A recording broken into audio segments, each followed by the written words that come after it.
ఆమేన్. నీ పరిస్థితులను దేవుడు బాగు చేసే దేవుడై ఉన్నాడు. ఆమేన్. ఎప్పటికీ నీ పరిస్థితులు అలాగే ఉండవు.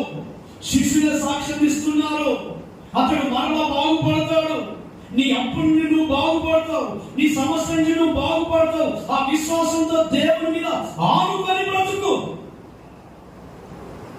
చనిపోయిన లాజరును తిరిగి లేపి బ్రతికించినట్లుగా నీ పరిస్థితి నుంచి దేవుడు ఎందుకు నిన్ను లేపలేడని నువ్వు అవిశ్వాసంతో బ్రతుకుతున్నావు. దేవుని బిడ్డరా, నా తలరాత మారదు, నా బ్రతుకులత మారదు, నా బిడ్డల పరిస్థితి మారదు, నా భర్త త్రాగు నుండి విడుదల పొందడు, నా ఇంట్లో నా పిల్లలు నాకు ఎదురు తిరుగుతున్నారు, వీళ్ళు ఎప్పుడు మారుతారా, వీళ్ళు ఎప్పుడు బాగుపడతారని దుఃఖపడుతున్నావా?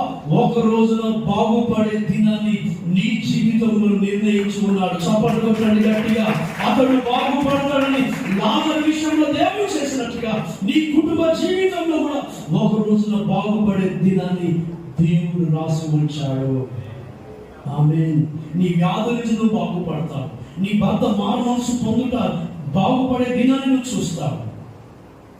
ఈ రోజున ఎంతో మంది దుఃఖపడుతున్నారు, భర్త మందిరానికి రావట్లేదు, పిల్లలు మాట వినట్లేదు. ఈ రోజున ఎంతో మంది నలిగిపోతున్నారు. లాజరు విషయంలో శిష్యులు చెప్తున్నారు, అతడు నిద్రించిన తప్పకుండా ఒక రోజున బాగుపడతాడు. ఈ రోజున అదే విశ్వాసంతో మీ పరిస్థితులన్నీ కూడా బాగు చేస్తారు. అంటే మూడవ మాట, ఈ కుటుంబాన్ని పరిస్థితుల ప్రభావం నుండి బాగు చేయాలని చూస్తున్నాడు. ఏం చేయాలని చూస్తున్నాడమ్మా? పరిస్థితుల ప్రభావం నుండి బాగు చేయాలని చూస్తున్నాడు. నీ పరిస్థితుల నుండి కూడా ఆయన బాగు చేయాలని చూస్తున్నాడు. నాలుగో మాట,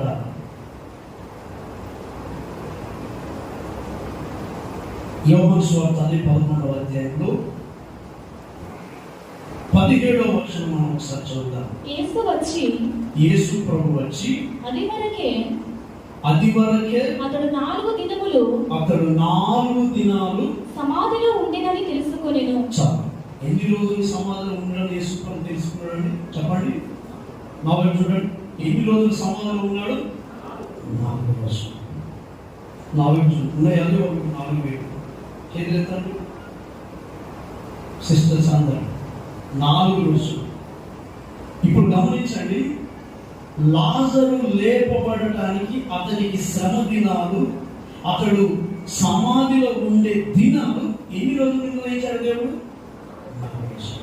అంటే ఇక్కడ మనం నేర్చుకోవలసిన పాఠం, లాజరు